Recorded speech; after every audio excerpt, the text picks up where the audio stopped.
Hey everybody, welcome back to my channel. I'm your host Iron Frost, and this week we're doing two deck profiles from the brand new ride line from the Set 9 collection.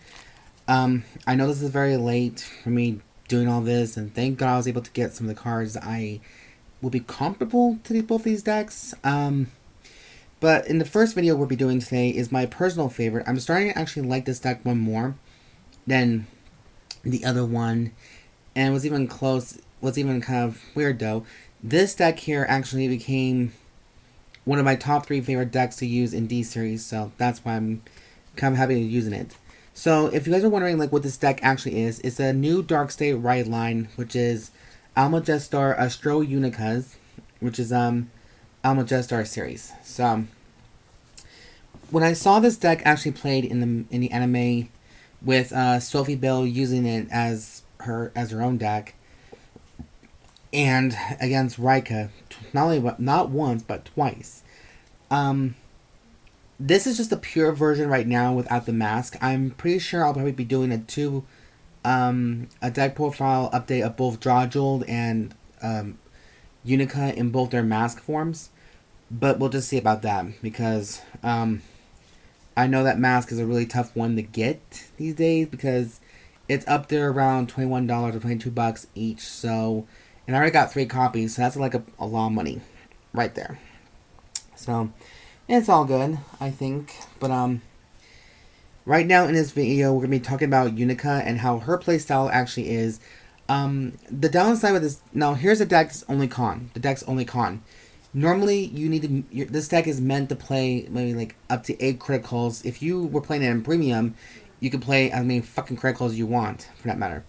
But, the rule in D series, you're only allowed to play 8 crits, but I only play 7 criticals in this deck and keep 2 other triggers available, so it's just my personal trigger lineup idea. But in order to get some of the cards' effects going off, you need to have triggers either in your hand or drop zone or in the soul in order to use them. Put them in the bind zone to gain the effects of some of these cards, and I will tell you which ones are a candidate to have those effects happen. So let's start with the video off by introducing the right deck, which is the first one is Grade 0, which is Almajestar Pypis Mulchie, which I find very cute, by the way. Which is you would think she's like one of those succubus girls from the Amon's Follower series, or the succubus series from the G series, or the very first series of the season. But not really. So basically what she does is when she's rode upon, you may draw a card. If you went second, of course. Which is kind of fucking sucks. Grade 2, we also have Almajestar Schwart Sparda. When this unit is rode upon by Almajestar Turan Dyna, which is an equal sign by the way, you may soul charge 2 cards, and if a trigger, there's a critical trigger, with soul charge in there, you can draw a free card. Now, her other skill is an active one, so it's 1 turn only. If your opponent's Vanguard is grade 3 or greater, bind a trigger from Soul, and this unit gets 10,000 power at the end of the turn. So there's the blue one, allegedly. Now, here's the kicker to some of this deck, some of these cards. If you really wanted to, you can play all the play sets of Schwart or Sparda, Dyna, and so far so good, and you can still get out some of the effects. But you gotta figure out if you really want to do that or not. But right now, it's good as a one-of, so there's more room. The next one, speaking of which, is Almajestar Turan Dyna for Grade 2. When this unit is worded upon by a unit with Astroea in its card name, choose an Almajestar Schwart Sparda from your soul and call that card and this card to rear guard. Double the choice. Active skill once per turn. If you have a Vanguard with Almajestar in its card name, counterblast 1. Choose 2 triggers from your drop, put it into your soul, and this unit gets 5,000 power in the end turn. So that's the red. And I love how these ride lines are actually color coordinated well. So you got your pink, you got your blue, you got your red, orange, and you also have your black and white, purple kind of thing, which is the main bitch, the grand high bitch herself, which is Almajestar Astroea Unica. When a triggered unit is soul blasted for the cost of this unit's ability, choose one of your units, and it gets 5,000 power into the end of turn. Now that's the first skill. The secondary skill is When this unit attacks a Vanguard, Soul Blast 3 cards, bind all critical triggers Soul Blast from this cost, and perform all the following effects according to the number of critical triggers in your bind zone. So if you get one or more, choose one of your opponent's rear guards and retire it. Choose 2 or more, this unit gets +1 critical in the end of battle. Choose 3 or more, which that's the more that's the one we're trying to aim the most, is get +1 drive into the end of battle. So that is the confirmed right line for this deck, and I'll be honest, this is one of these other decks that I've grown to really love, and I think she's on par with Lukier's slot right there as one of my personal favorites so far. And I do like how they're all Witch series, but here's the funny thing, you guys, they're all humans. So they're born humans with, now in the form of Dark State, they have these magical powers to change into anything. So I guess Pypis' ability is she can conjure up bat projections and have bat wings to fly. Sparda's power is she can turn her hand into a blade, which in the form of way, this is kind of like the Witchblade series. Dyna's skill or power is that if she really wanted to be mad or pissed off or anything, she could turn her hands into claws and start shredding people, tearing them apart from their insides. Graphic, I know, but think about it. Now, Unica might be the only unique one here. She has the power of the unicorn stars. So I'm thinking she can conjure up the stars and like meteorites and comets. Don't quote me on Gravidia, okay? Gravidia is the queen of all meteorites, but this one may have control of some of the meteor showers or star showers, so to speak. So they're all based on the part of the power of magic. Hence why they're kind of like witches. So yeah. That is the confirmed right line for this deck, and what's fitting is I got the purple sleeves from Mazanori. Now, Mazanori is not using them, so I don't think there's no harm in it whatsoever. Now, on to the trigger lineup. So I'm using 4 heals, of course, 2 draws, 7 criticals, 2 fronts, and 1 over trigger. This is just the normal trigger lineup for me. This is nothing very much new. I know everyone's going to say, just hear me out. I'm playing 3 copies of Direful Doll Alexandra for 3 heals. And of course, for the last heal, we're playing the effect heal trigger, which is the Incorruptible Holy Light Eufha. The reason why I chose this one, because there are times my opponent has a standing Vanguard skill. So this card will just come in on a spot and just start to block that shit. So that's just my way of saying it, like my opinion. For draws, I'm playing 2 Rileys, which is the 10k shield as well. When she's, if as long as your Vanguard has a grade 3 boot or a grade 3, thing. And then we also have 7 criticals, which I chose Connected Rampage Clenn, which because I think this is more fitting for Unica rather than Drawjewel. So I'm sorry, Drawjewel, you don't get the cutesy cards, you get the dragons. So go fuck yourself. I'm just kidding. I love Drawjewel a lot, but I think my beauties deserve more than just the actual dragon.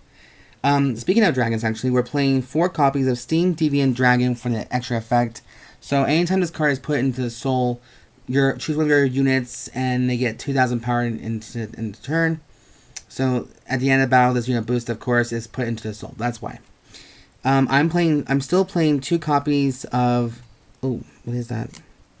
Oh, Shiza. Don't tell me this is a trouble, eh? Oh, it's inside the sleeve. God fucking damn it. Sorry, guys. I have some glitter on some of these cards here, and it's starting to annoy me. So, let's see if we can get this shit off. Okay, there we go. We fixed the problem. Alright, crisis averted. We are still playing 2 copies of Diabolos Girls Natalia, because I do like the 20k shield value that these girls have. So I cannot say too much about it. The next card we have is my chosen overtrigger of choice, Terrifying Wicked Dragon King Vamfrieze. To me, it does have the same skill as Galgahel, so I don't see why everyone should say Galgahel is a better choice. I think it comes down to personal preference. I do like the artwork a lot, and Terrifying Dragon King is something that I would ask on a date, personally, because if my man is a Terrifying Dragon King, oh, you bet your ass I would be happy on that thing before you say Quidditch.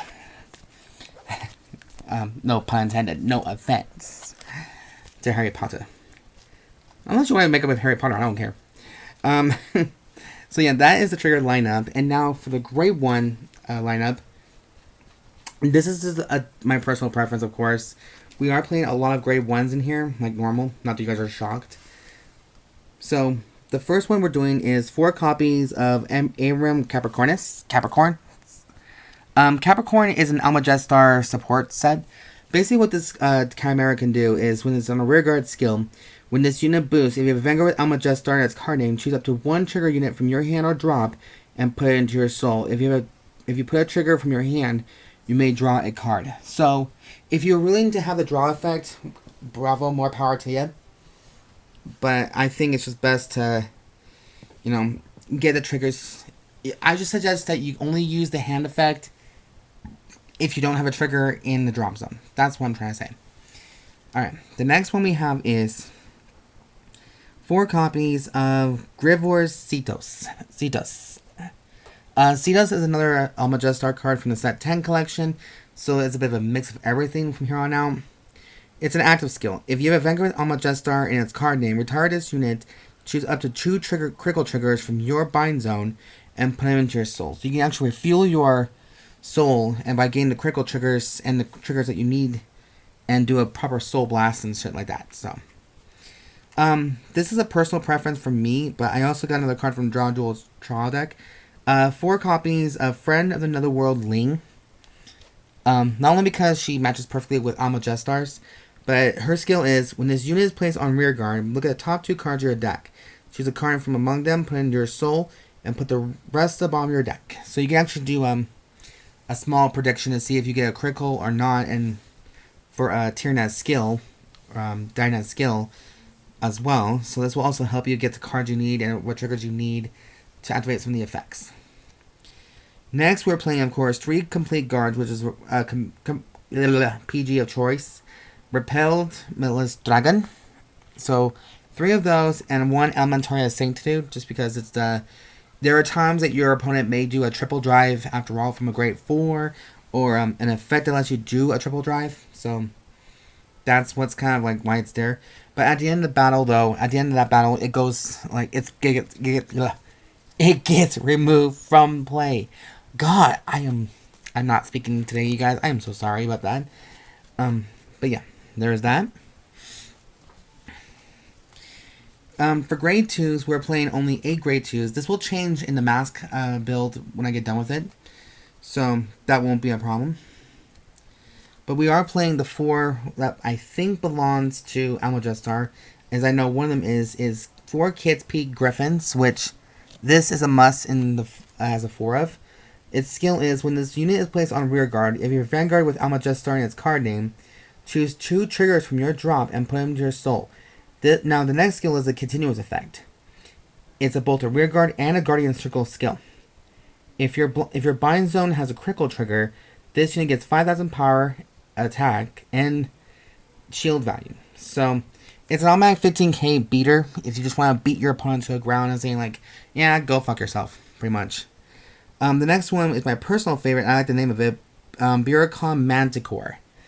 Not like its distant relative ancestor, the Barky Manticore, but it's a Manticore.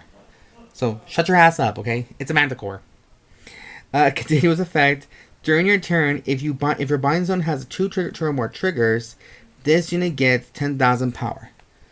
So as long as your bind zone has a trigger unit, who fucking cares? There you go. It gets all the effects. It's 10k. There you go.